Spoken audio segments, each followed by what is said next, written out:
De même, je vous le dis, il y aura plus de joie dans le ciel pour un seul pécheur qui se répand. Je suis descendu sur la terre pour faire la volonté de mon Père. Et la volonté de mon Père, c'est que je me perde. Excellent Père de grâce, en toi il n'y a point d'ombre de variation. Ce matin, une fois de plus, nous nous tenons dans ta présence. Nous voulons tout simplement te dire toute notre appréciation. Oh, nous t'élevons, nous t'exaltons, nous te magnifions. Tu disposes maintenant ton peuple à ta parole. C'est pourquoi Saint-Esprit prend le contrôle parfait de tout ce qui se passera en ce lieu et de tout ce qui sera dit.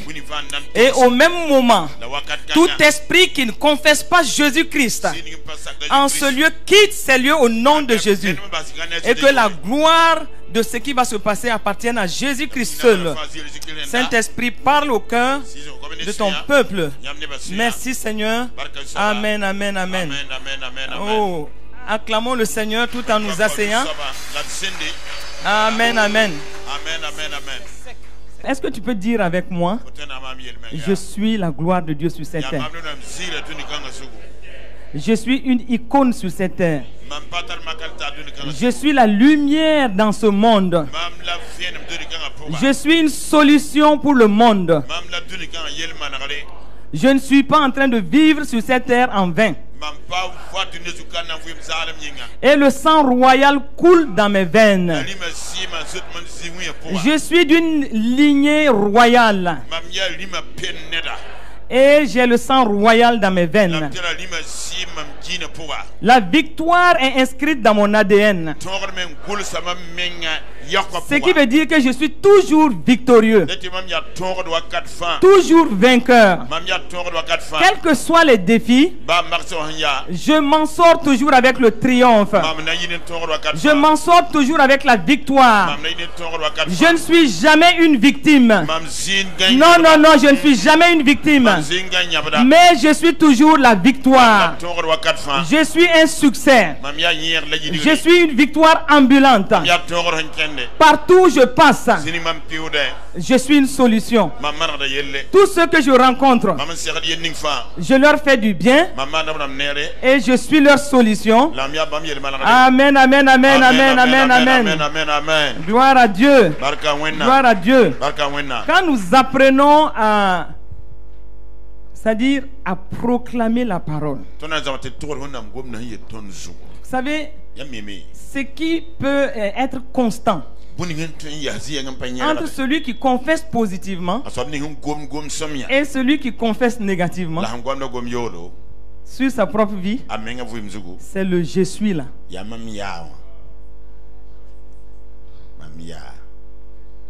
Je suis. Ça, c'est le dénominateur commun. Mais nous devenons ce qui suit le je suis. Ce qui suit le je suis, c'est ce qui va faire la différence et ce qui détermine le tout. C'est pourquoi quand tu te lèves le matin, quelle est la proclamation que tu fais de toi-même? Quand tu te lèves le matin, qu'est-ce qui habille ton je suis?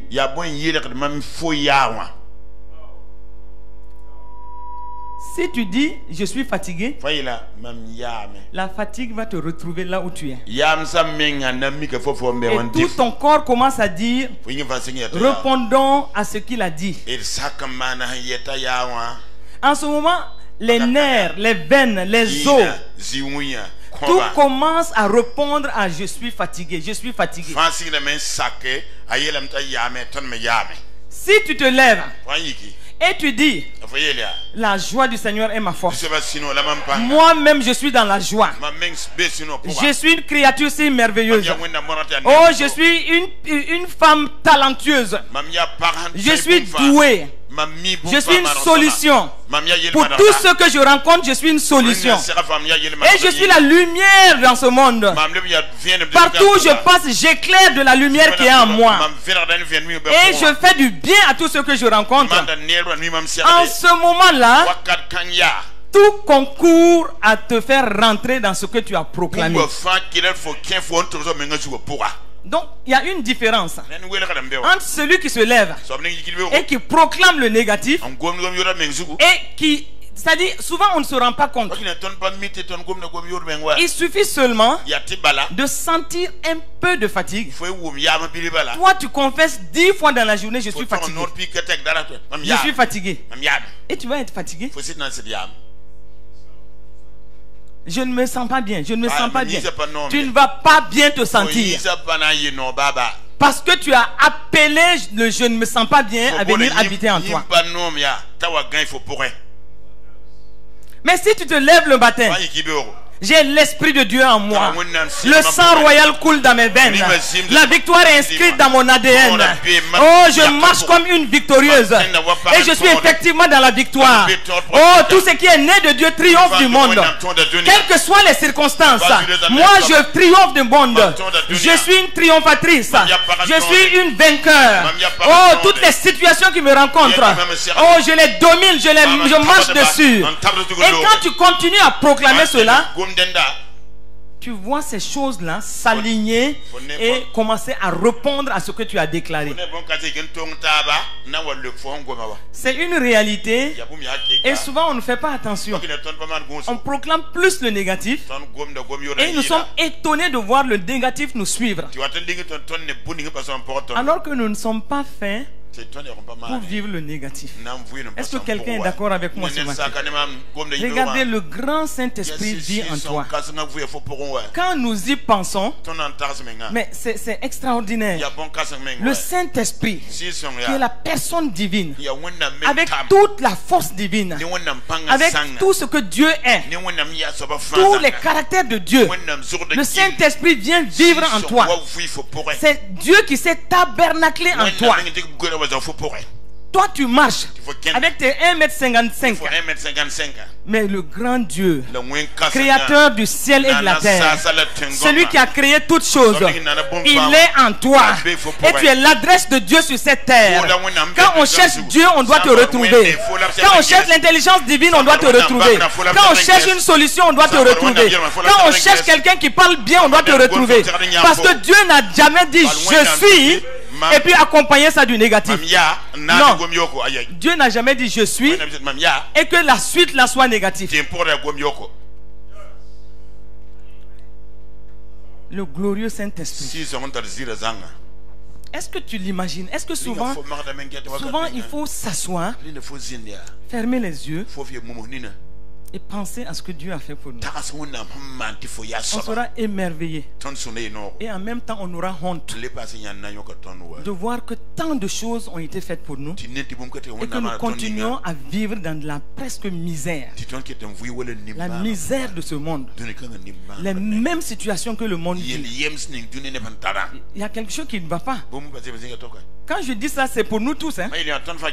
Parce que souvent, on se surprend en train de vivre ces choses-là. Mais après, avec du recul, je dis si tant est que je crois à la parole de Dieu. Et c'est pourquoi la question nous est posée ce matin. Est-ce que tu crois vraiment à la parole de Dieu? Je dis, est-ce que tu crois vraiment? Ça, c'est une question capitale ce matin. Ces derniers temps, j'ai beaucoup médité sur vraiment ce qui se passe souvent autour de nous. Nous regardons, nous disons pourtant nous sommes tellement bien nourris, spirituellement chargés, spirituellement lourds. Qu'est-ce qui nous manque? Qu'est-ce qui nous manque? C'est-à-dire que toutes les vitamines là spirituelles sont en principe en nous.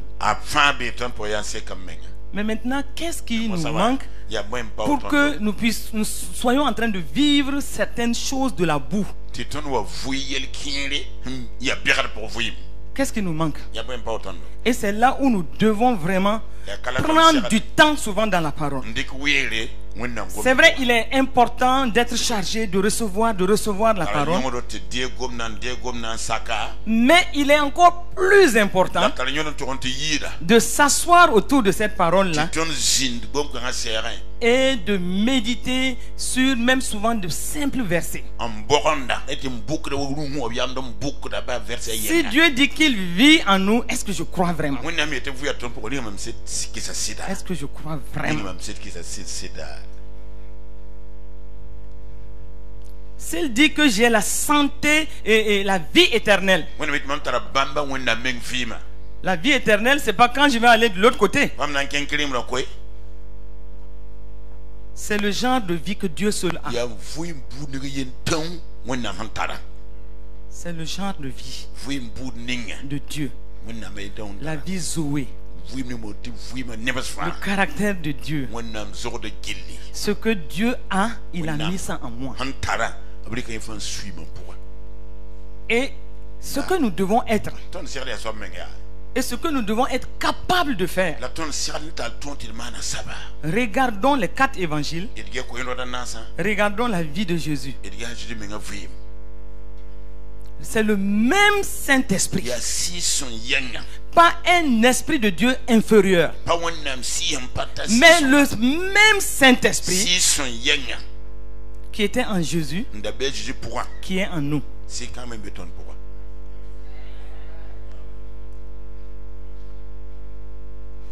On doit le suivre dans les 4 évangiles. On doit voir comment il agissait. On doit voir comment il opérait. Je n'ai pas vu encore dans les évangiles que Jésus était malade.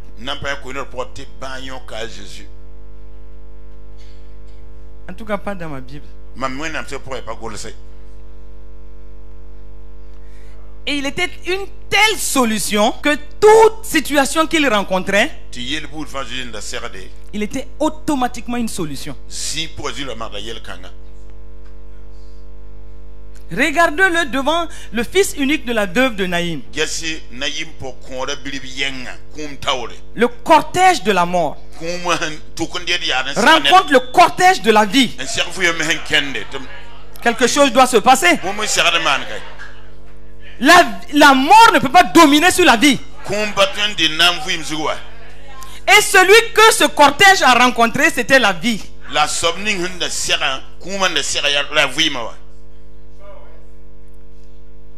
Forcément, quelque chose allait se passer. Ce cortège de la mort a eu tort de prendre le chemin qui allait rencontrer le cortège de la vie.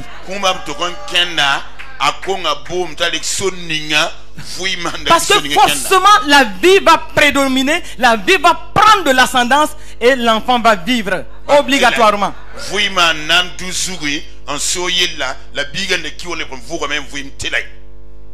Aucune situation sans solution avec Jésus.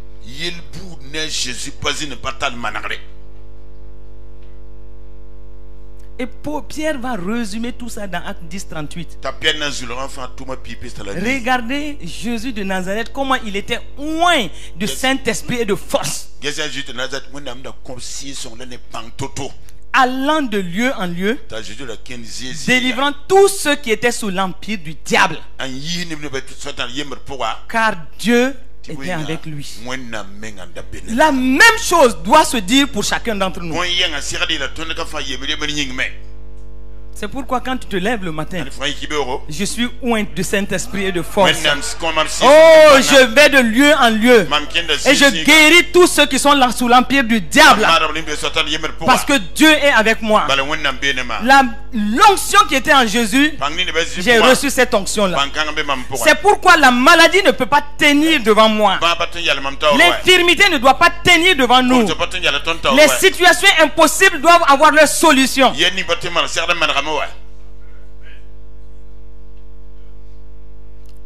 Vous savez, souvent ces choses-là, il faut les expérimenter, il faut les vivre. Je suis une porteuse de vie. Si tu es dans la mort spirituelle, tu me rends compte, tu dois vivre. tu dois vivre. C'est-à-dire, ça, je m'en fais une obligation parce que c'est ce qui me caractérise et c'est ce que je dois vivre et c'est ce que je dois communiquer.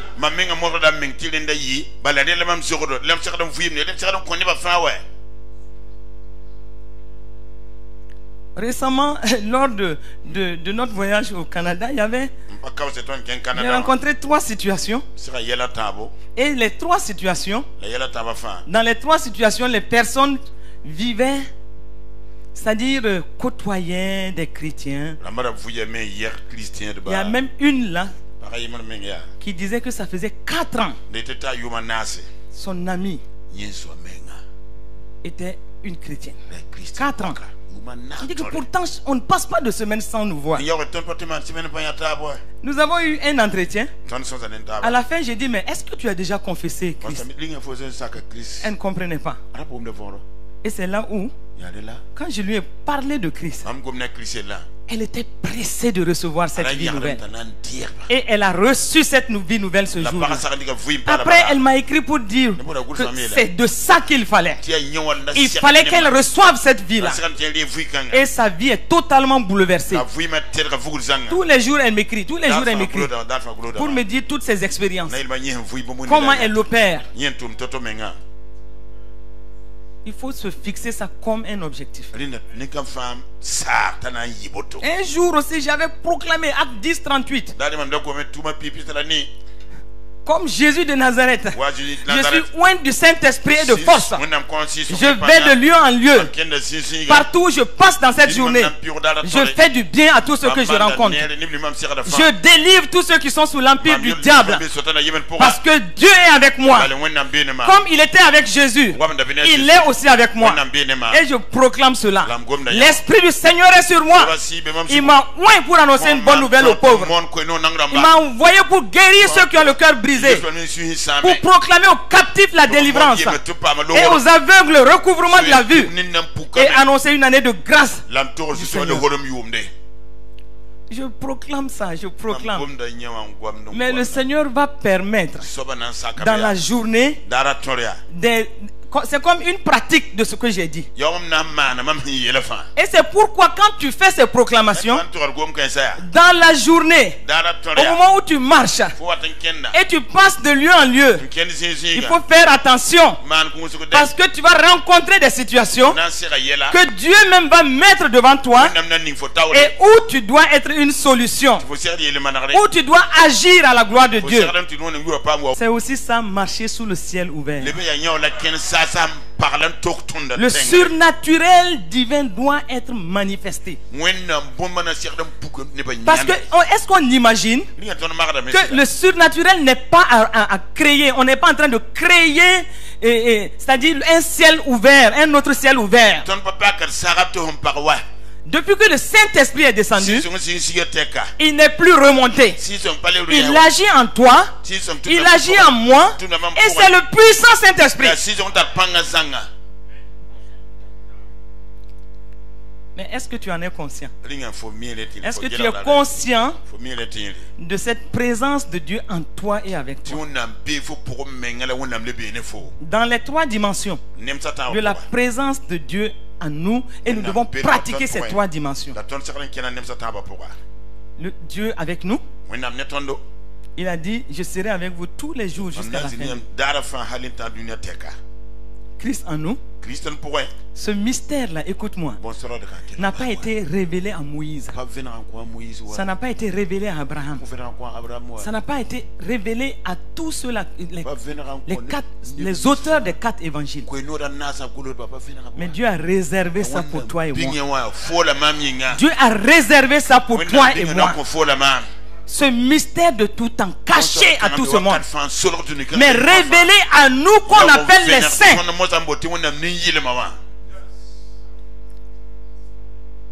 Christ en nous, l'espérance de la gloire. L'espérance de la gloire. C'est aussi une assurance du succès. C'est aussi une assurance de la sécurité. Ces 3 dimensions. Et la 3e, Dieu au milieu de nous. Il a dit quand 2 ou 3 sont unis en son nom, il est au milieu. Donc, il y a les 3 dimensions et nous les vivons régulièrement. Mais comment en vivant ces 3 dimensions et surtout avec Dieu en nous, Christ en nous, comment nous pouvons être dans l'échec? Comment nous pouvons être limités? Comment nous pouvons être faibles? Comment? Est-ce qu'on se comprend ce matin? Notre capacité vient de Christ. Et c'est pourquoi nous devons apprécier tout ce que nous sommes en train de recevoir comme enseignement. Et en y pensant, tous ces enseignements constitue un véritable équipement pour nous. C'est un équipement efficace, un équipement de qualité. Et Dieu ne permet pas qu'on reçoive tout cela en vain. C'est une richesse et nous devons apprécier cela. Une profondeur dans la révélation. Et regardez, depuis le début de l'année jusqu'ici, surtout après le séminaire de Pentecôte, ça a été amplifié. Et nous avons reçu vraiment un véritable équipement. Quelque chose de complet qui doit nous permettre de vivre et d'opérer efficacement. À un niveau individuel. Et nous devons pouvoir vivre une vie chrétienne victorieuse. Parce que quand on met tout cela ensemble, c'est un paquet extrêmement intéressant. Et des astuces qui nous sont enseignées, des stratégies qui nous sont enseignées. Nous rentrons dans le véritable mystère de Christ. Ce que Paul a dit, les mystères qui étaient cachés, et nous avons eu cette grâce-là, que ça nous soit révélé, décortiqué. Ça veut dire que dans notre vie quotidienne, nous devons opérer efficacement. Et devant les situations, nous devons pouvoir dire ici là, c'est cette stratégie qui va marcher. Parce qu'en plus nous avons le Saint-Esprit en nous qui doit nous conduire dans les astuces, dans les stratégies, en nous appuyant, nous ramenant sur les enseignements reçus pour remporter toujours la victoire au quotidien. Et nous devons expérimenter le divin au quotidien. Ça c'est au niveau personnel. Mais moi je crois qu'il y a un niveau stratégique. Parce que quand nous regardons, les temps sont mauvais. Les temps sont mauvais. Et là, il faut le dire. Il ne faut pas se voiler la face. Il faut le dire. Les temps deviennent de plus en plus mauvais. Et si nous regardons de près, nous allons nous rendre compte qu'il y a des paramètres, des choses qui sont en train de se révéler et qui indiquent que nous sommes en train d'avancer vers la fin des temps.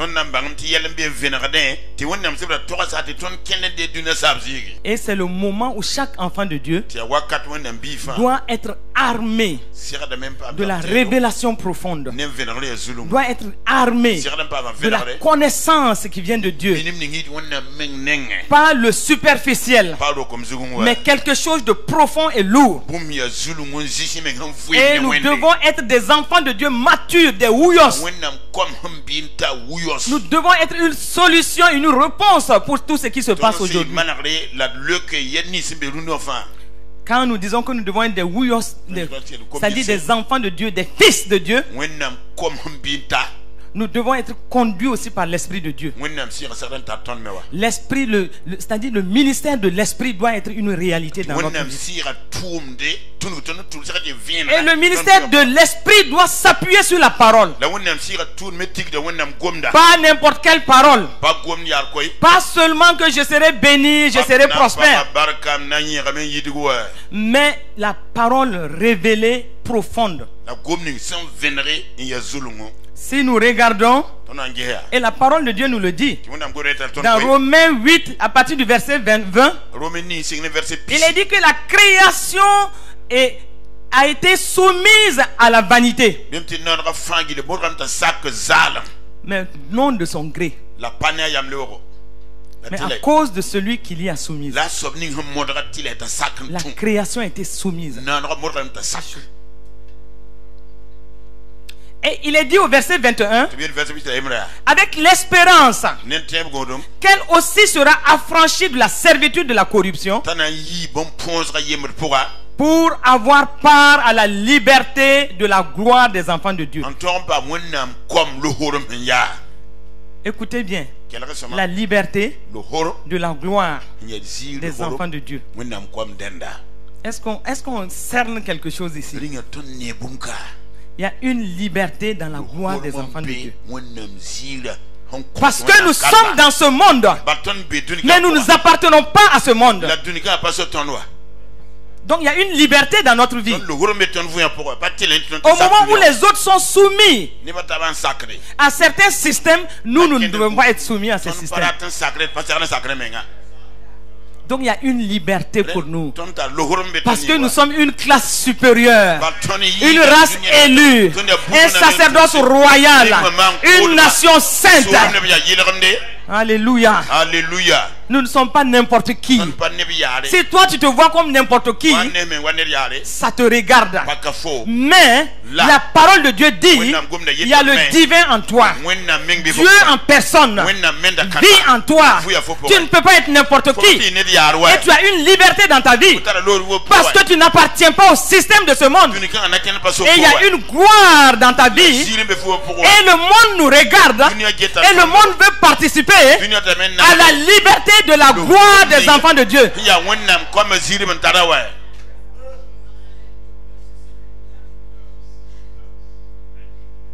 Ils peuvent ne pas tout dire, mais ils nous envient. Il y a une liberté dans notre vie.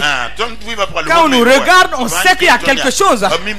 On sait que c'est une classe supérieure. On sait que c'est une race supérieure. On sait qu'il y a le divin qui agit en nous. Quand on nous regarde, on sait que nous sommes une race élue. Il y a une élection sur ta vie. Il y a une élection sur ma vie. Et il y a une élection sur notre vie. Et nous sommes une assemblée de saints. Tu es une assemblée de... Nous sommes une assemblée de nouveau-nés. Le corps mystique de Christ. Oh, nous ne sommes pas n'importe qui. Je dis bien que nous ne sommes pas n'importe qui. Ne laisse même pas quoi que ce soit te convaincre. Que tu es moins que rien. Vous savez, le plus important, c'est d'avoir ton esprit préparé. L'esprit fort pour contrecarrer toutes les convictions que l'ennemi t'amène. Si l'ennemi arrive à te faire accepter certains mensonges et te tirer par le bas, c'est fini pour toi. C'est pourquoi quand on parle de combat spirituel, ce n'est rien d'autre que ce que tes circonstances te présentent. Les voix fortes des ténèbres qui viennent sur toi, à travers les événements, à travers des problèmes, des choses qui semblent être réelles, mais en fait qui ne sont pas la vérité de Dieu. Ça semble réel. Et le monde autour de toi dira que c'est réel. Mais pour toi, ce n'est pas la réalité, parce que ça ne correspond pas à la vérité de Dieu.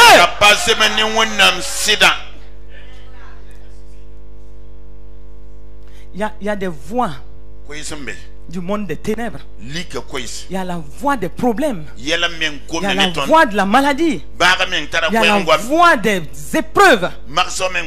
Il y a la voix des circonstances autour de nous. Ces voix-là nous parlent. Ces voix nous disent que ça n'est fini pour toi. Ces voix te disent tu ne t'en sortiras pas. Ces voix te disent Qui es-tu? Crois-tu que tu peux avancer? Ces voix te mettent des blocages. Et ces voix vont continuer à te parler. À parler dans ton esprit. À venir avec des pensées. Des pensées qui peuvent même t'oppresser. Des pensées qui peuvent te dire que est-ce que je vais m'en sortir? Des pensées qui vont te parler de la défaite. Parce que ces voix s'appuient sur des choses qui sont réelles autour de toi. Mais le combat spirituel ici, c'est au moment où tu reçois ces voix que ton esprit soit suffisamment imbibé de la parole de Dieu et que tu puisses contrecarrer ces voix par la parole de Dieu. Tu opposes la parole de Dieu aux voix de l'extérieur. Les paroles des ténèbres viennent. Mais toi tu contrecarres ça avec la parole de Dieu. Qu'est-ce que le médecin t'a dit? Quel est le rapport que le médecin t'a donné? Et vous savez, quand il y a un rapport par les médecins, et il y en a qui ne font pas attention, ils vont amplifier les choses. Et ils te montrent que objectivement, c'est difficile que tu t'en sortes. C'est-à-dire que tous les commentaires seront là pour te dire qu'avec tout ça là, ce n'est pas, en fait, on te dit implicitement que tu dois te préparer quoi.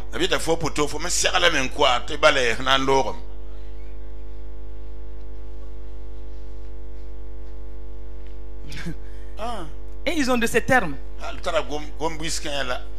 Quand ça sort, c'est au même moment. Si tu n'es pas préparé, tu commences à répondre par ton esprit. Je ne reçois pas ça. Parce que Jean 1,12 dit à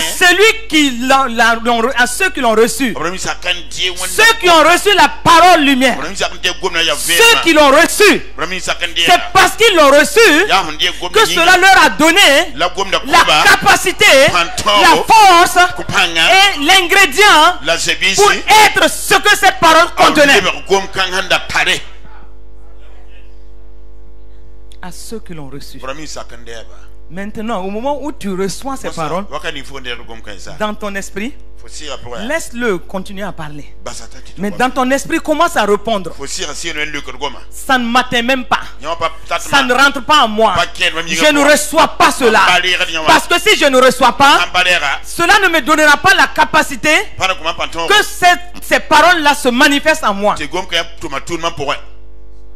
Donc ça devient un combat. Donc quand il finit et qu'il dépose ton dossier et qu'il te regarde, tu dis ok, ça c'est votre rapport. Moi j'ai un autre rapport qui me dit que Christ a porté mes maladies, il s'est chargé de mes infirmités et par ses meurtrissures je suis totalement guéri. Et en ce moment, tu commences à apprêter une autre réponse. Le Saint-Esprit vit en moi. Oh, je marche sous le ciel ouvert. Le Saint-Esprit vit en moi. Et parce qu'il vit en moi, il donne la vie à mon corps mortel. Romains 8:11. Il donne la vie à tout mon être. Mes cellules, vous répondez par cette vie que le Saint-Esprit vous donne. Mes nerfs, vous répondez à cela. Mes os, vous répondez à cela. Et en ce moment-là, vous avez fait un blocage. Ce n'est pas rentré. Puisque par ton esprit tu as rejeté. C'est aussi ça, marcher sous le ciel. Parce que tu as une réponse à ce qui vient sur toi. Souvent c'est pas un homme qui te parlera. Souvent c'est un événement qui te parlera. Le même principe reste. Tu réponds à l'événement. Parce que les événements ont des voix et ont des oreilles. Tu réponds aux circonstances autour de toi. Tu parles à ces circonstances. Tu les annules. Tu les déracines. Et tu les enrayes au nom de Jésus. Et en ce moment, tu crois que c'est fait et c'est fait au nom de Jésus. Est-ce qu'on se comprend ce matin? Est-ce que quelqu'un est d'accord avec moi? Ça c'est le laboratoire aussi quoi. C'est le laboratoire. C'est pourquoi j'ai intitulé ce message aujourd'hui Opérer efficacement sous le ciel ouvert. Alléluia. Amina. On t'a parlé du ciel ouvert. On t'a parlé de comment le Saint-Esprit opère sous le ciel ouvert. Est-ce que ce Saint-Esprit-là, est-ce que tu l'as même déjà? Est-ce que tu l'as accepté? Est-ce que tu crois en lui? Est-ce que tu te soumets à lui?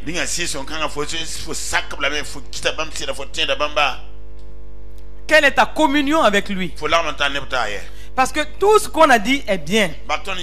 Mais quelle est ta communion avec le Saint-Esprit? Opérer efficacement sous le ciel ouvert.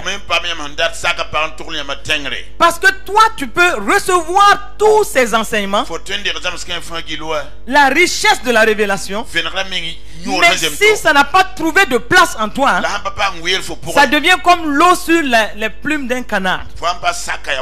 Révélation après révélation. Toi tu reçois, mais ça ne prend pas place dans ton esprit. En ce moment tu tourneras en rond. Tu tourneras en rond. Parce que tout ce que le Saint-Esprit a, tout ce qu'il est capable de faire, ne prendra pas effet dans ta vie.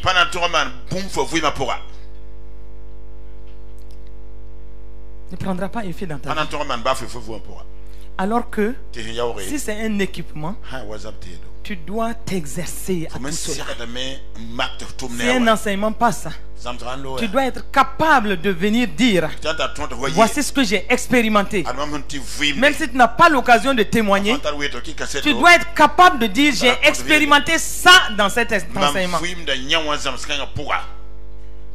Et si tu n'es pas capable de le faire, il y a quelque chose qui ne va pas.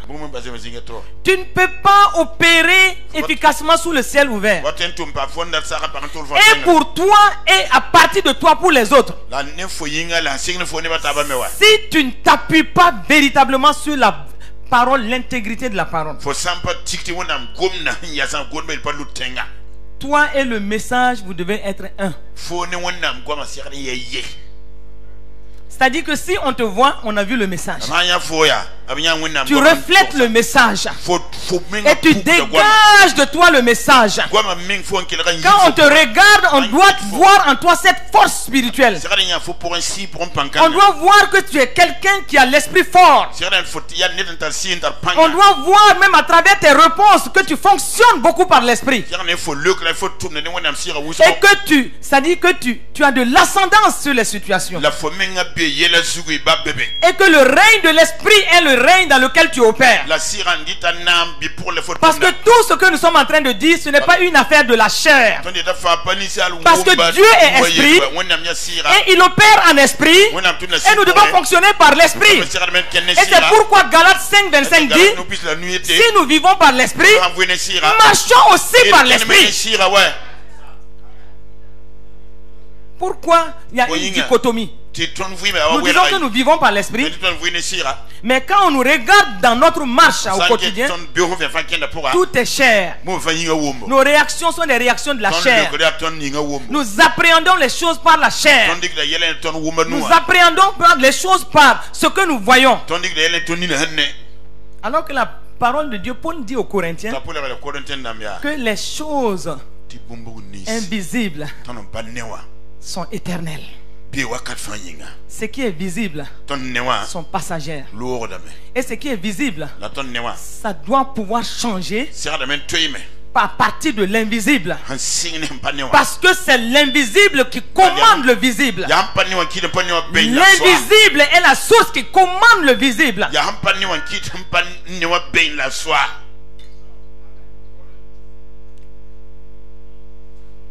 Il faut s'appuyer sur la parole.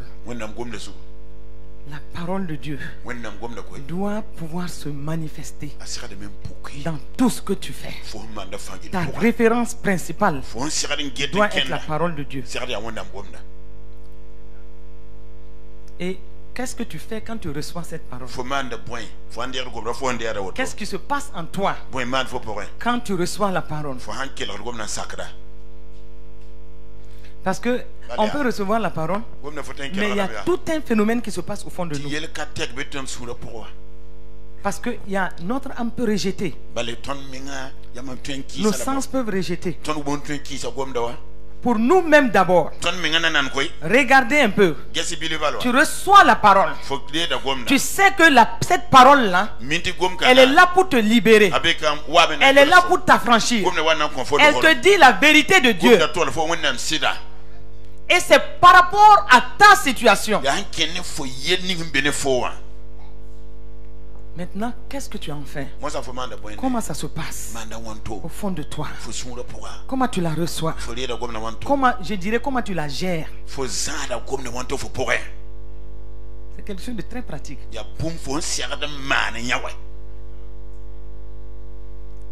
Vous savez, souvent on a parlé de l'homme au côlon pourri. Si vous vous rappelez, on a parlé de l'homme qui avait le cancer de côlon et son côlon était pourri.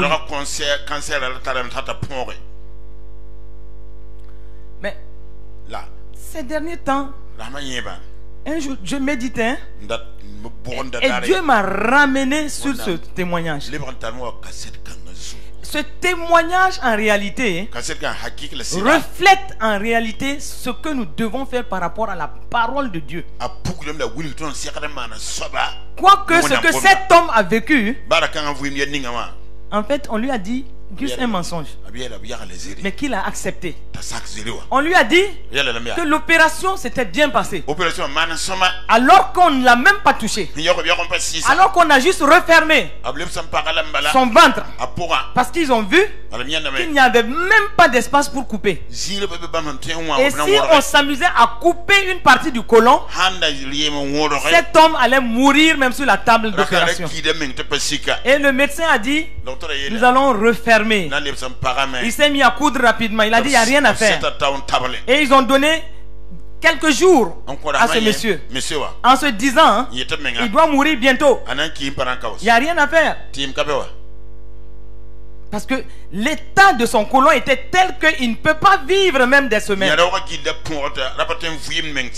Mais qu'est-ce qui s'est passé? Quand il s'est réveillé de l'anesthésie, il a posé la question au médecin qu'il avait vu. Comment ça s'est passé? Et le médecin, avec un large sourire, lui sort une parole de mensonge en réalité. Et il lui dit, ça s'est très bien passé.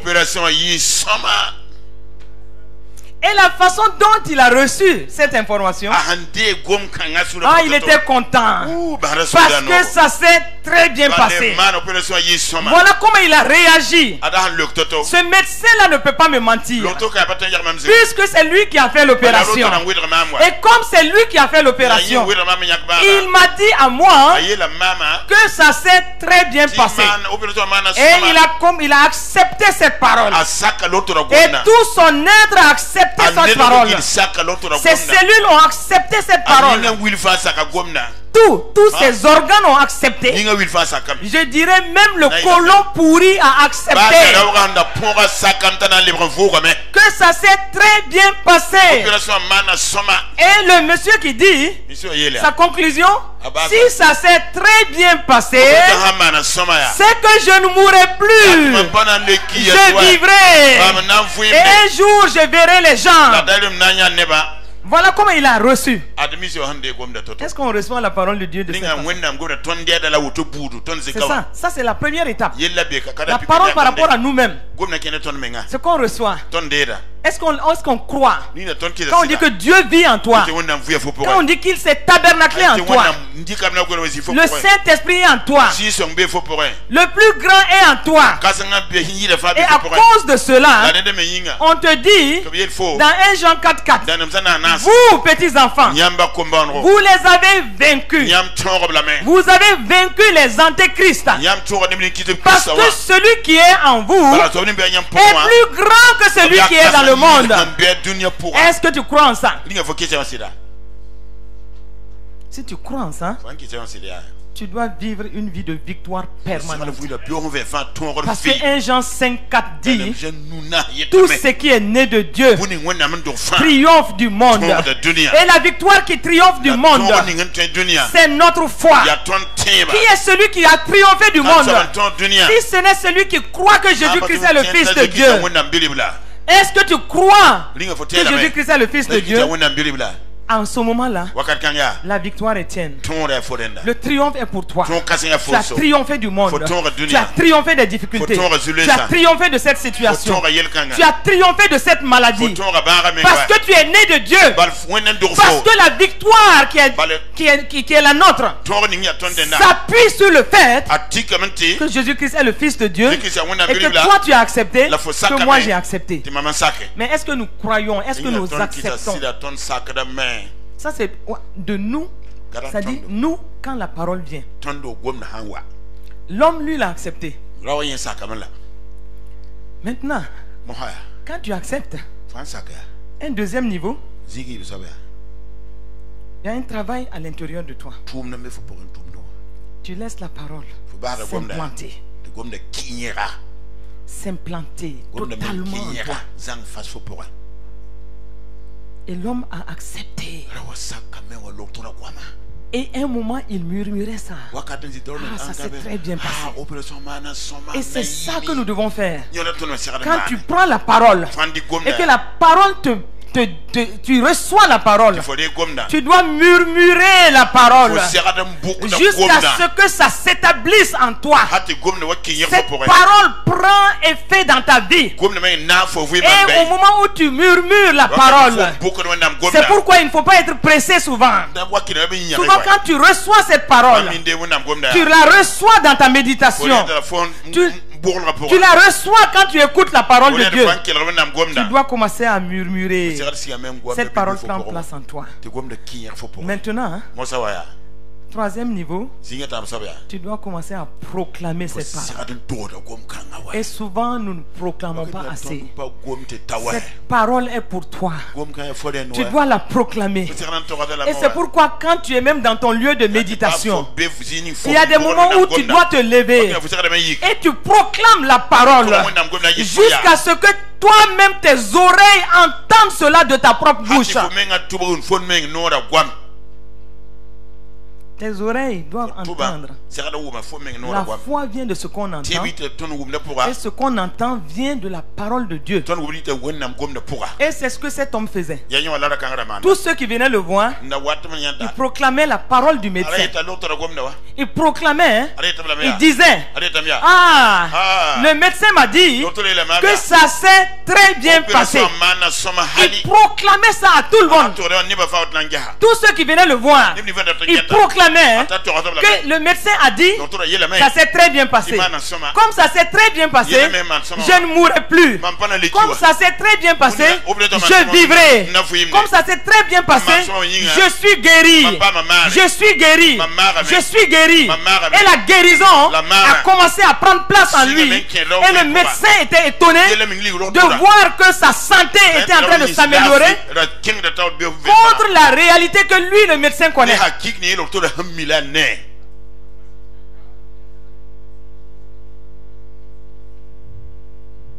Mais nous, souvent d'abord, le premier niveau, c'est difficile. Parce que la parole arrive et c'est comme si ça tombe sur un ballon qui rejette. Souvent même, Les temps de culte sont pour certains comme bon, il faut aller se réchauffer spirituellement. S'il y a des proclamations, on dit Amen. Mais est-ce que la véritable, l'essence de la parole est rentrée en toi?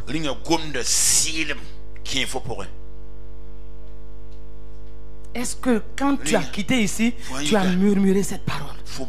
Est-ce que tu as commencé à proclamer cette parole? Est-ce que tu as commencé à entendre la parole? De ta propre bouche, entendre cette parole jusqu'à ce que ce soit une réalité en toi. Et la réalité de cette parole vient balayer maintenant la réalité de la maladie qui est en toi.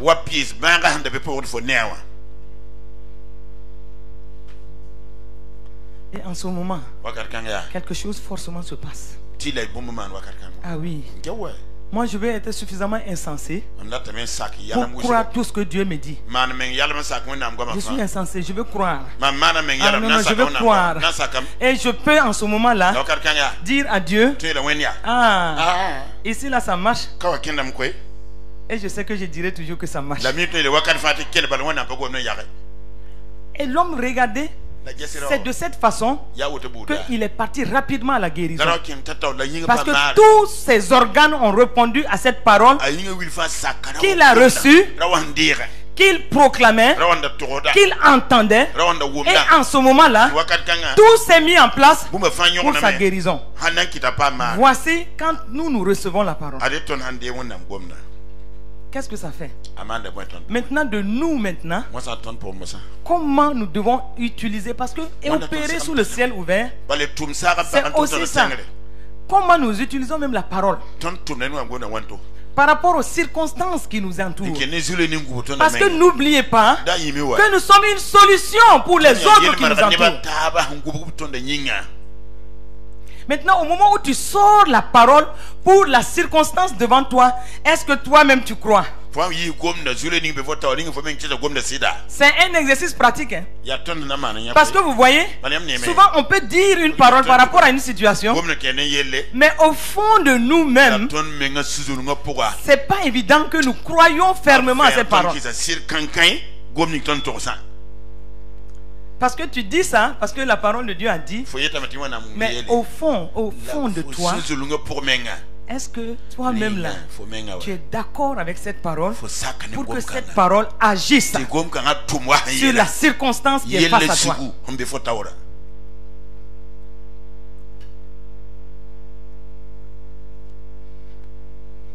Est-ce qu'on se comprend jusqu'ici? Vous savez, récemment, lors de ma toute dernière mission au Gabon, et il y a une femme médecin qui est venue me voir. Je devais prier avec elle par rapport à sa santé. Elle avait une infirmité du côté droit.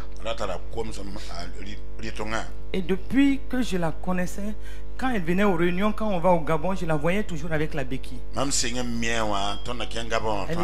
était toujours appuyée sur cette béquille. Et effectivement, elle avait un problème très sérieux. Nous étions partis pour la Sisga avant et elle était venue avec deux problèmes. Un sur le plan professionnel et le deuxième c'était par rapport à sa santé. C'était plus facile pour moi de prier pour le premier. Mais comme on était un peu pressé ce jour-là, j'ai dit pour le deuxième cas, comme je reviens, il faudra que vous reveniez en ce moment.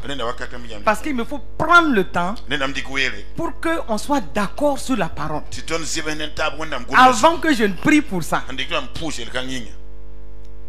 Donc c'est ce qui s'est passé. Elle est venue et j'ai pris la parole de Dieu. J'ai pris les passages qui montrent que nous avons la vie éternelle. Et si nous avons la vie éternelle, c'est le genre de vie que Dieu seul a. Et c'est la santé divine qui doit se manifester en nous. Et donc nous devons accepter que cette santé divine agit déjà en nous. Et si nous n'acceptons pas, c'est en ce moment que la maladie peut venir et s'installer, faire ce qu'elle veut. Mais si nous sommes d'accord avec la parole, et si nous sommes un avec la parole, forcément quelque chose doit se passer. Je lui ai dit que c'est quelque chose de suffisamment profond. Et il faut qu'on soit d'accord. Elle m'a dit qu'elle est d'accord avec moi. Je lui ai parlé pendant près de 10 minutes, 15 minutes. Et chaque fois je m'arrêtais pour regarder est-ce qu'on est d'accord.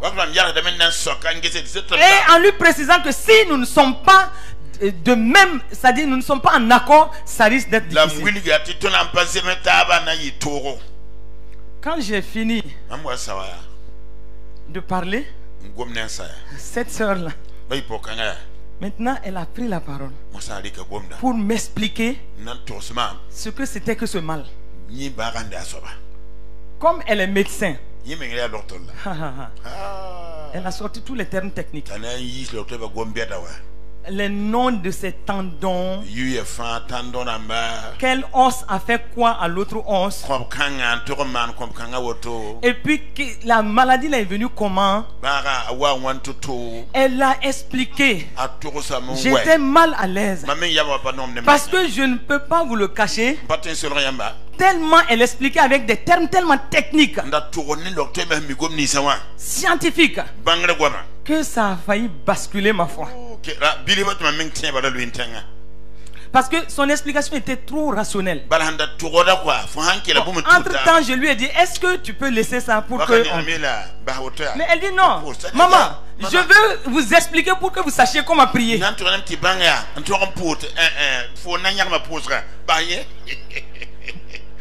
Donc quand elle a fini, j'ai dit bon, on va prier.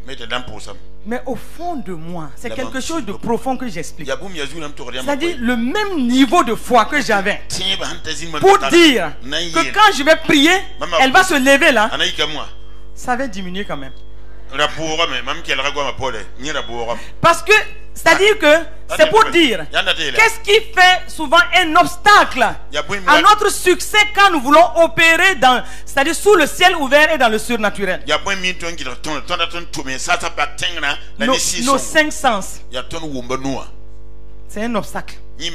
Quand tu veux opérer efficacement dans le surnaturel, tu veux opérer sous le ciel ouvert, c'est-à-dire avec ce que le Saint-Esprit te donne comme capacité, comme force, tout ce que le Saint-Esprit te donne. Il faut faire attention.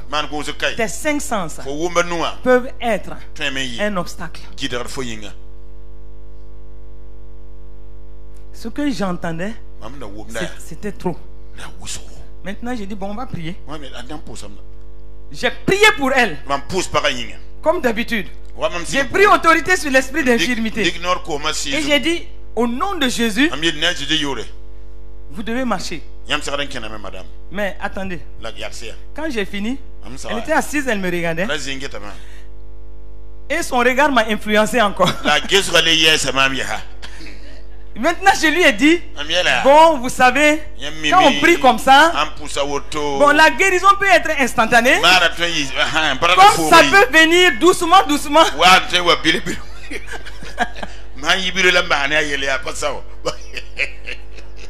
Oui.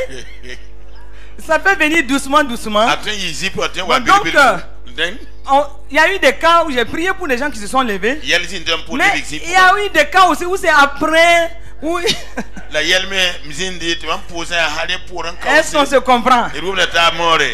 C'est quelque chose de très profond que j'ai.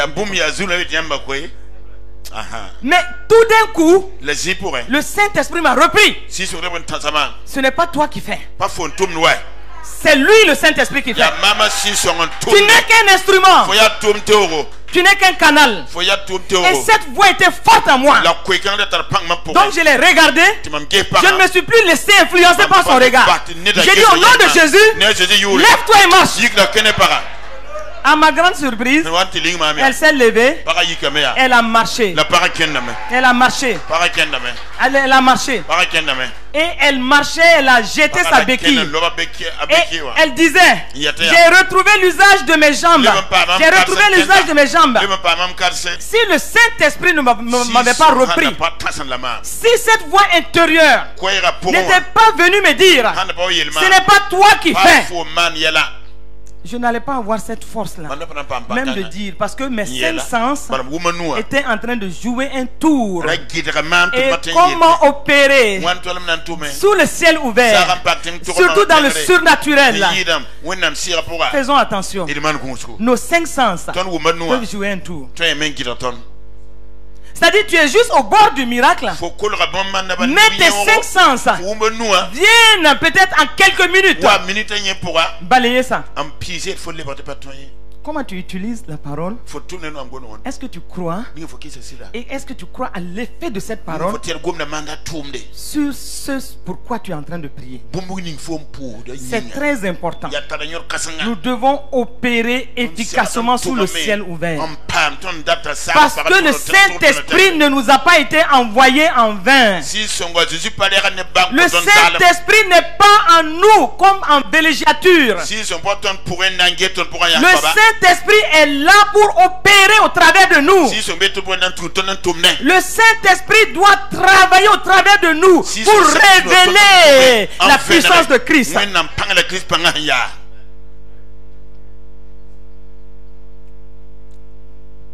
Nos cinq sens. Attention.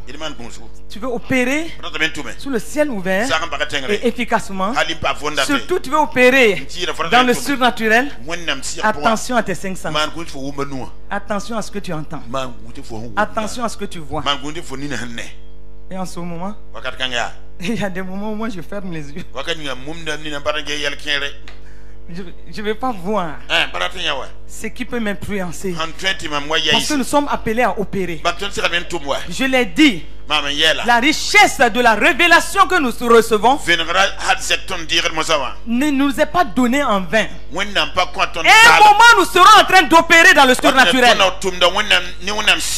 un moment, tous ces enseignements doivent ressortir selon les circonstances d'une certaine façon pour nous aider à révéler Christ.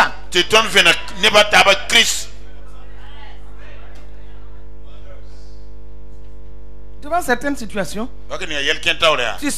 tu regardes et tu commenceras à parler à Dieu. Là, ce n'est plus en intelligence. Tu seras en train de parler à Dieu. Comment parler à Dieu? C'est parler en langue.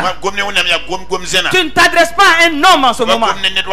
Devant une situation qui te dépasse, commence à te brancher à parler en langue. Commence à te brancher au téléphone rouge. Commence à te brancher au trône de Dieu. Et devant d'autres situations, tu vois que non, là, tout est barricadé. Tout est fermé. Humainement, il n'y a pas de solution. Tu as lutté pendant des années. Maintenant, tu branches avec la louange. Tout ça, tu opères. Et en ce moment-là, le Saint-Esprit, c'est lui qui est le maître de tout cela. Le Saint-Esprit, c'est lui qui conduit dans tout cela. Et qui te dit à des moments précis ce que tu dois faire. Et c'est pourquoi fais attention à tes cinq sens. Il y en a qui peuvent être au bord d'un miraculeux, mais ça bascule. Opérer sous le ciel ouvert et efficacement, c'est aussi faire attention aux obstacles. Les obstacles. La chair est un obstacle. Ton âme qui rejette, c'est un obstacle. Ta mentalité est un obstacle. Ton intelligence est un obstacle. C'est pourquoi Romains 12, 2 dit: ayez le renouvellement de l'intelligence. Le renouvellement de l'intelligence. Romains 12, 2. Il faut avoir ce renouvellement de l'intelligence. Donc, quand nous voulons opérer efficacement sous le ciel ouvert, il faut savoir une chose. Le Saint-Esprit est un producteur du surnaturel divin. Et la présence de Dieu, nous devons être conscients de la présence de Dieu. La présence de Dieu doit être le gage d'une vie surnaturelle. Et notre vie doit être caractérisée par la paix. Pas le trouble, pas la confusion, mais la paix. La joie, l'harmonie. Tout ça, ça s'appuie sur la présence de Dieu. Quand tu sais pratiquer la présence de Dieu, tu es continuellement dans la paix. Ah, la présence de Dieu te procure la paix. Et il y a ce témoignage intérieur toujours que le Seigneur est en train de faire quelque chose. Pas de trouble, pas de confusion. Tu dois agir sans trouble, sans confusion. En pensant toujours, je dis bien toujours, à la parole de Dieu. T'appuyer sur la parole de Dieu. Le Saint-Esprit, la parole de Dieu. Un duo imbattable. Un duo qui est toujours vainqueur. Un duo qui te donne toujours de l'assurance quand tu es dans les situations.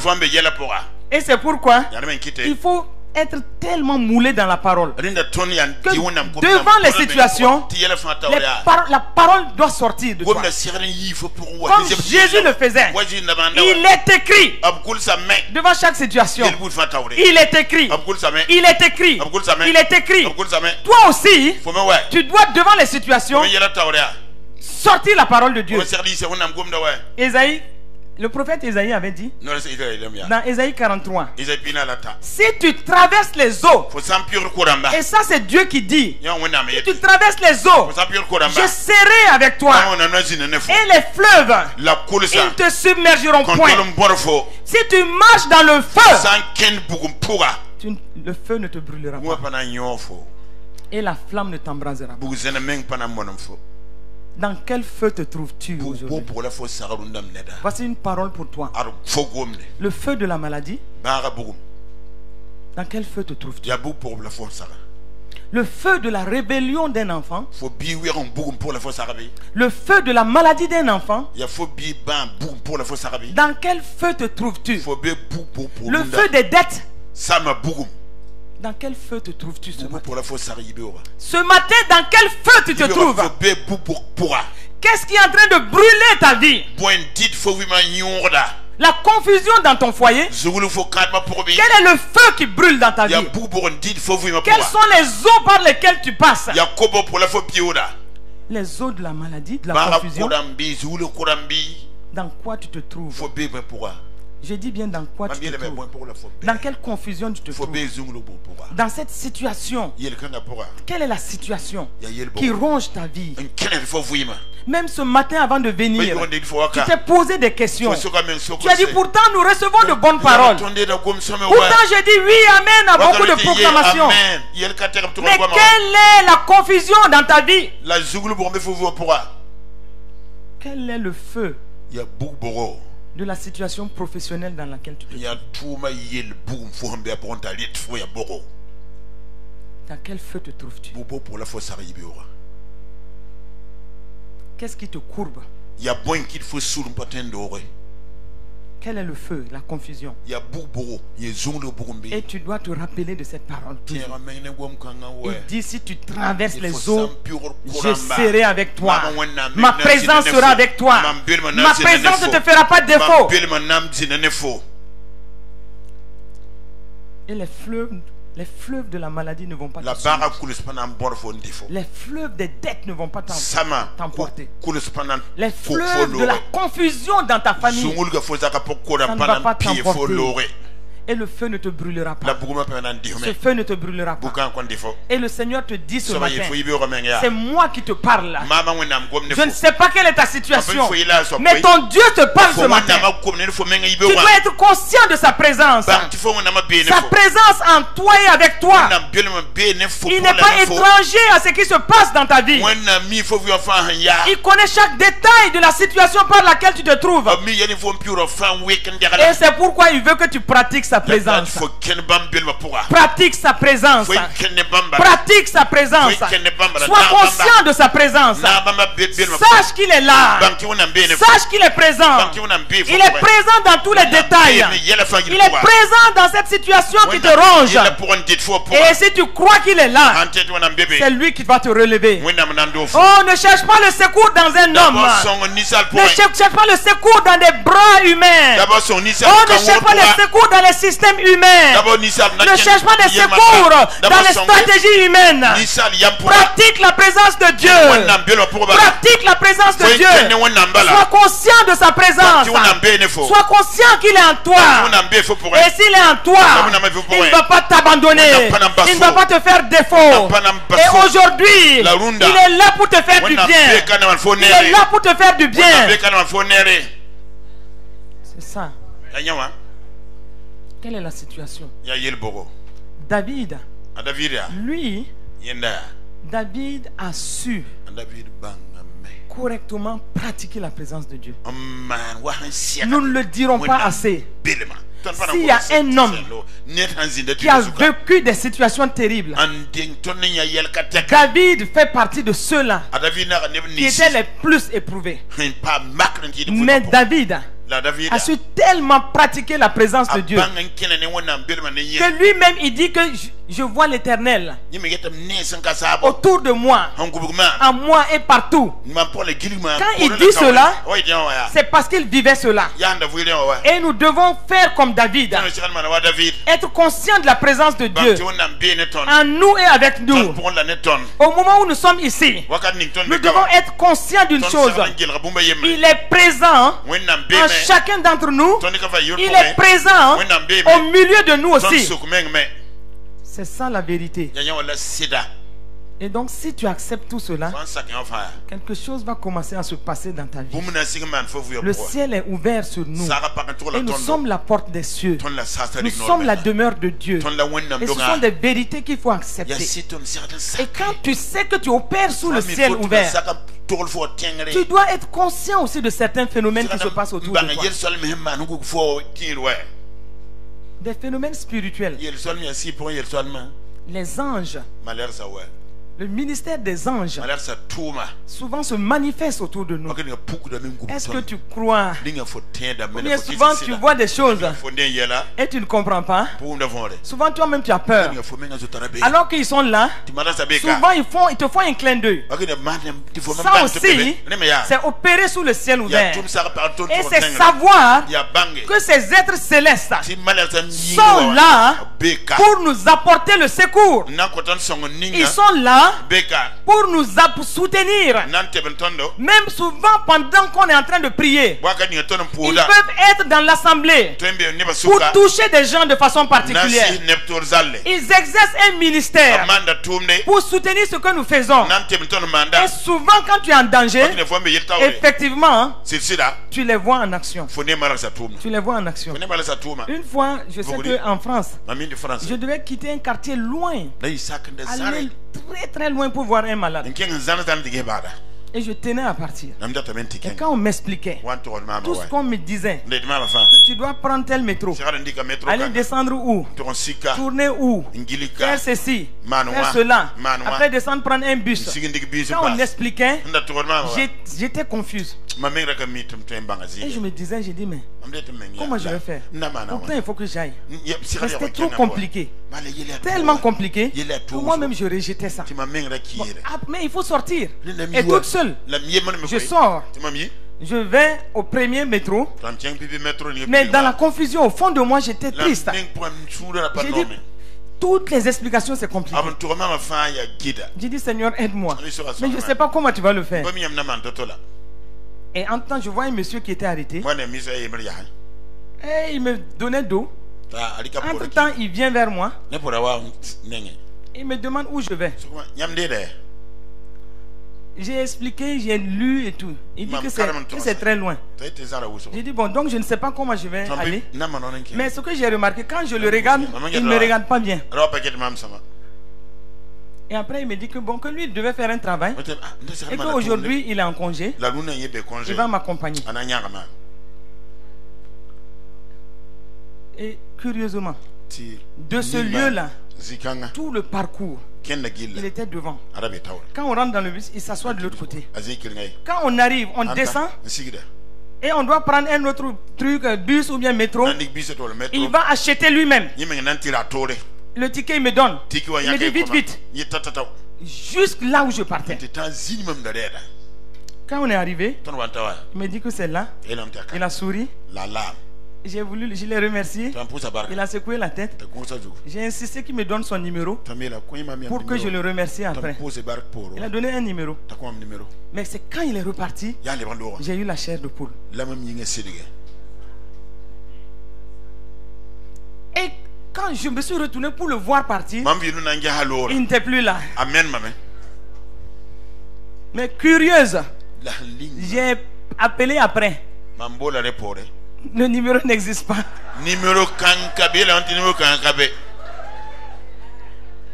Le ministère des anges est une réalité. Comment opérer? Nous allons aller vers la fin. J'ai dit il faut fonctionner beaucoup par l'esprit. Avoir la révélation de qui nous sommes en Christ. Et le papa nous a insisté pour nous le dire. Et nous devons vivre ces choses. Expérimenter toutes ces choses. Et il nous a parlé du légal et du vital. Le légal, c'est la doctrine. Le vital, c'est ce que tu as vécu. Et il faut expérimenter toutes ces choses. Il faut demeurer dans la parole. Il faut se nourrir de la parole. Avoir la révélation des Écritures. Passer de croyants à disciples. Et c'est pourquoi nous devons connaître la vérité pour que la vérité nous rende libres. Romains 8:32 nous le dit. Et pour tout cela, nous devons aussi savoir une chose, que nous sommes lumière. Je l'ai dit, partout où nous passons, nous devons éclairer. Partout où nous passons, nous devons être une solution. Partout où nous passons, nous devons régner. Comme la parole de Dieu le dit dans Romains 5:17. Régner par l'abondance de la grâce. Régner par le don de la justice. Et savoir une chose, que dans toutes ces situations, nous sommes toujours vainqueurs. Toujours vainqueurs. Être comme un Joseph qui avait la crainte de Dieu. Ça, ce sont les circonstances qui amplifient la présence de Dieu. Si tu es comme un Joseph, tu as la crainte de Dieu. Crainte de Dieu. La présence de Dieu va se manifester. Et vous voyez, partout où il passait, il était une lumière. Il était une solution.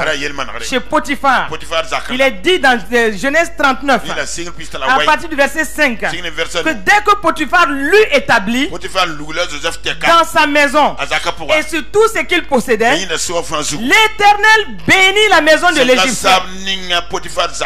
C'est ce que nous devons être. Si tu es un enfant de Dieu et tu es dans une entreprise, l'entreprise doit être bénie à cause de ta présence. L'entreprise doit connaître du succès à cause de toi seul.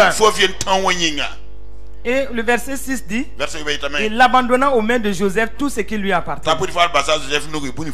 Pourquoi?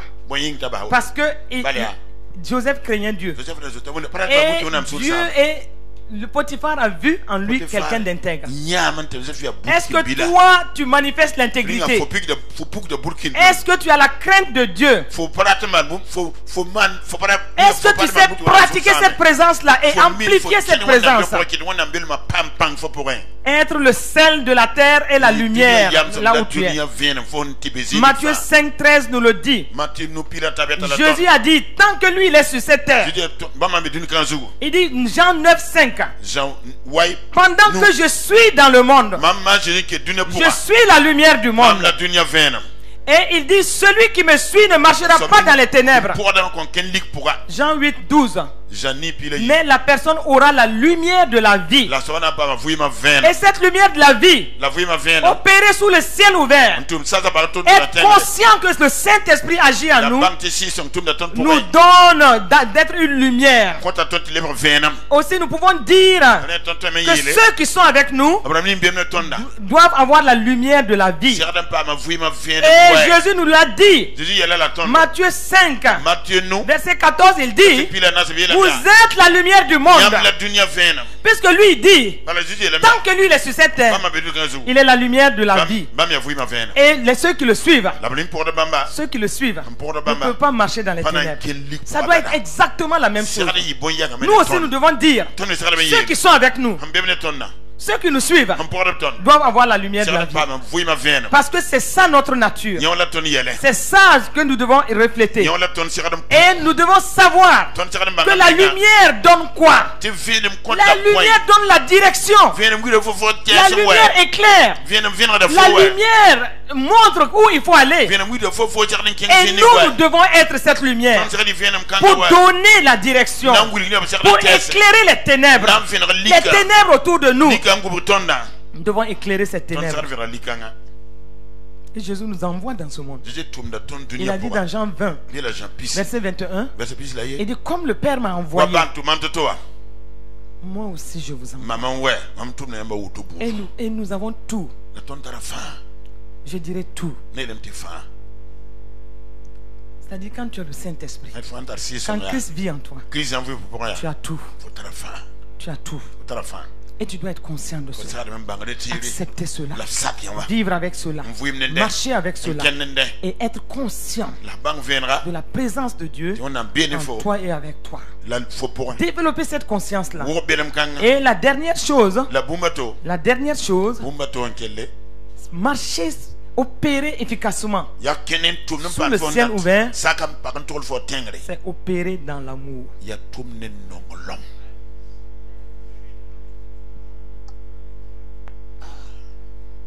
C'est opérer dans l'amour. Parce que le Saint-Esprit dont on a tant parlé, c'est l'esprit d'amour. Romains 5:5, il est dit, or l'espérance ne tombe point, car l'amour de Dieu a été répandu dans nos cœurs par le Saint-Esprit qui habite en nous. C'est le même Saint-Esprit. Il est l'esprit d'amour. Et si tu fais la synthèse de la vie de Dieu, c'est une vie d'amour. Et chacun de nous a une belle histoire d'amour avec Dieu. Chacun de nous a expérimenté des choses qui peuvent te dire que tu as vécu une histoire d'amour avec Dieu. Une histoire d'amour avec Dieu. Donc en ce moment, tu dois être plein d'amour. Parce que l'amour est déjà répandu dans ton cœur. Rappelons-nous que Jésus a dit, il nous a donné une loi de la nouvelle famille de Dieu avant de partir. Parce que Jésus a vu ses disciples. Il a dit, ils doivent opérer sous le ciel ouvert. Parce que le Saint-Esprit viendra. Et Jésus les regarde. Il voit de la petite bagarre entre eux. Il voit les mesquineries entre eux. Il voit le manque de pardon entre eux. Oh, Jésus était en train de regarder. Il dit pourtant, il faut que je m'en aille. Il est même avantageux que je m'en aille.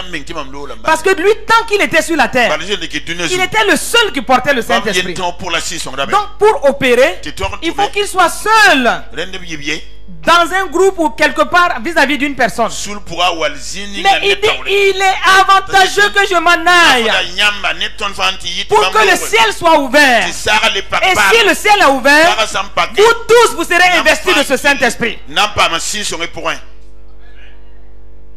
Et si vous êtes investi du Saint-Esprit, vous devez opérer efficacement sous ce ciel ouvert. Mais il regarde ses disciples. Il voit qu'il y a des choses qui ne vont pas. Et Jésus s'arrête. Dans Jean 13, Jean chapitre il leur dit, je vous donne un commandement nouveau. C'est une loi. Une nouvelle loi de la famille de Dieu. Aimez-vous les uns les autres. Comme je vous ai aimé. Vous aussi, aimez-vous les uns les autres. Et il dit, à ceci, tous connaîtront que vous êtes mes disciples. Si, et encore si, vous avez de l'amour les uns pour les autres. Mais si vous n'avez pas de l'amour les uns pour les autres, vous ne pouvez pas opérer efficacement. Vous ne pourrez pas opérer efficacement. Même individuellement, vous ne pouvez pas opérer efficacement. Collectivement, vous ne pouvez pas opérer efficacement. Et même par rapport aux autres, votre lumière, vous n'êtes plus lumière, vous êtes ténèbres.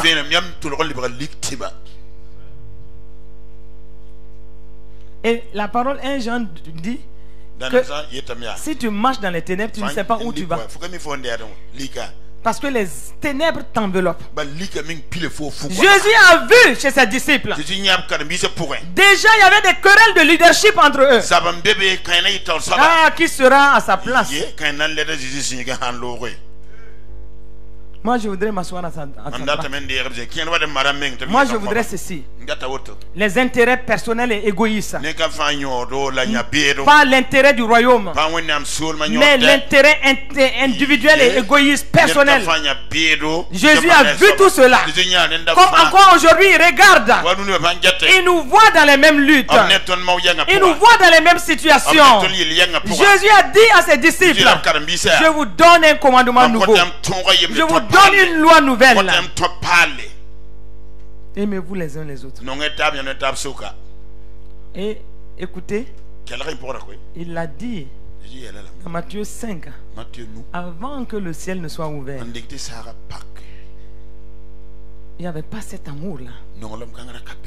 C'est pourquoi dans Matthieu 5, 43, il dit, vous avez appris qu'il a été dit, tu aimeras ton prochain et tu haïras ton ennemi. C'était cette loi-là qui agissait. Vous avez appris. Il vous a été dit. Ça, c'est la loi de Moïse. Le ciel n'était pas ouvert. Tu aimes ton prochain et tu dois haïr ton ennemi. Ce qui est tout à fait naturel. Mais il dit, moi, je vous dis, parce que le ciel sera ouvert sur vous. Aimez même vos ennemis. Bénissez ceux qui vous maudissent. Faites du bien à ceux qui vous haïssent. Priez pour ceux qui vous maltraitent. Priez pour ceux qui vous persécutent. Et c'est pourquoi l'amour, c'est aussi la compassion. L'amour, c'est l'amour fraternel. L'amour, c'est aussi avoir le cœur pour gagner ce monde à Christ. Ne pas regarder certains groupes et les condamner. Parce que Christ est venu pour le salut de tous.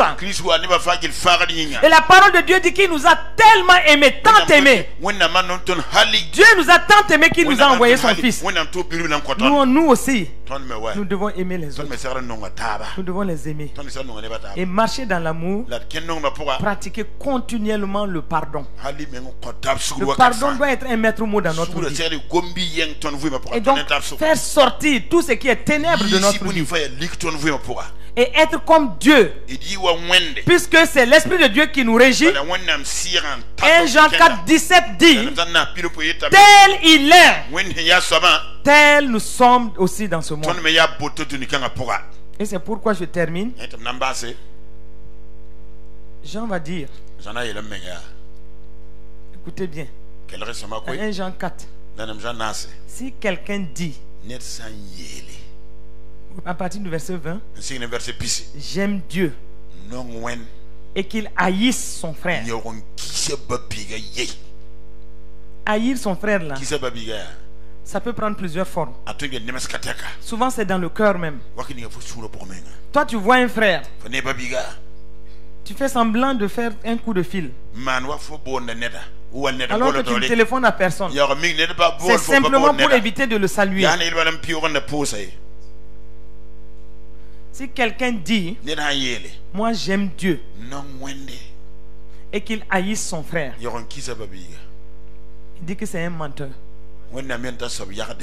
Car celui qui n'aime pas son frère qu'il voit, comment peut-il aimer Dieu qu'il ne voit pas? Toi tu veux marcher sous le ciel ouvert, remporter la victoire, et tu n'aimes pas ton frère, tu n'aimes pas ta soeur, tu ne pardonnes pas à ton frère, tu es un menteur. Et il n'y a pas de victoire dans ce que tu fais. Il dit, et nous avons de lui ce commandement, que celui qui aime Dieu aime aussi son frère. Ça c'est une loi pour ceux qui marchent sous le ciel ouvert, ceux qui veulent remporter la victoire. Parce que nous ne sommes plus dans les ténèbres. Sachons-le, nous ne sommes plus dans les ténèbres. Et c'est pourquoi Paul va dire aux Éphésiens, pour terminer, il dit, autrefois vous étiez ténèbres. Autrefois. Mais ce n'est pas maintenant. Et maintenant, Éphésiens 5 à partir du verset 8. Et maintenant vous êtes lumière dans le Seigneur. Marchez comme des enfants de lumière. Tu veux vivre une vie de victoire continue? Tu veux vivre une vie de triomphe continue? Marchez comme des enfants de lumière. Car le fruit de la lumière consiste en toutes sortes de bonté, de justice et de vérité. Pas de mensonge. Il dit au verset 10, examinez ce qui est agréable au Seigneur. Et surtout, parce que vous marchez sous le ciel ouvert, parce que vous voulez opérer sous le ciel ouvert, et vous voulez opérer efficacement, et surtout, ne prenez point part aux œuvres infructueuses des ténèbres. Mais vous devez condamner et condamner. Parce que il est même honteux de dire ce qui se passe souvent entre certains frères. Comment donc vous voulez remporter la victoire? Comment vous voulez opérer efficacement? Si vous vous haïssez, si vous ne vous pardonnez pas, si vous ne vous supportez pas, si vous ne voulez même pas voir votre frère, si vous avez de la haine dans le cœur, toi tu es tout court tout le temps à l'église, mais au fond de toi il y a quelque chose qui ne va pas. Il y a des frères que tu ne veux pas voir. Il y a des sœurs que tu ne veux même pas rencontrer. Comment peux-tu opérer efficacement? Comment peux-tu avoir la victoire? C'est pas possible. Et ce matin, baisse la tête. Oh Père, ce matin, nous nous livrons totalement à toi. Oh Saint-Esprit, prends le contrôle de nos cœurs. Nous voulons triompher de nos cœurs. Triompher de nos cœurs. Préserver nos cœurs de tout ce qui nous amène dans l'échec. De tout ce qui fait que nous n'arrivons pas à opérer dans le surnaturel. Nous n'arrivons pas à opérer efficacement sous le ciel ouvert. Alors que le Saint-Esprit est en nous. Le Saint-Esprit est en nous. Et il agit. Mais nous voulons le laisser. Cette liberté d'action. Cette liberté d'action. Au Saint-Esprit, visite les cœurs ce matin. Oh, visite les cœurs ce matin. Visite les vies ce matin. Accorde-nous cette grâce-là de revoir tout ce qui nous concerne et de marcher dans la victoire de Christ. Nous sommes appelés à marcher dans la victoire. Alléluia. Saint-Esprit, oh, manifeste cette divine présence, cette douce présence dans les cœurs ce matin, dans les vies ce matin. Que Jésus-Christ seul soit glorifié. Amen. Amen. Amen. Amen. Que Dieu vous bénisse. Que sa grâce repose sur vous. Au nom de Jésus-Christ. Amen.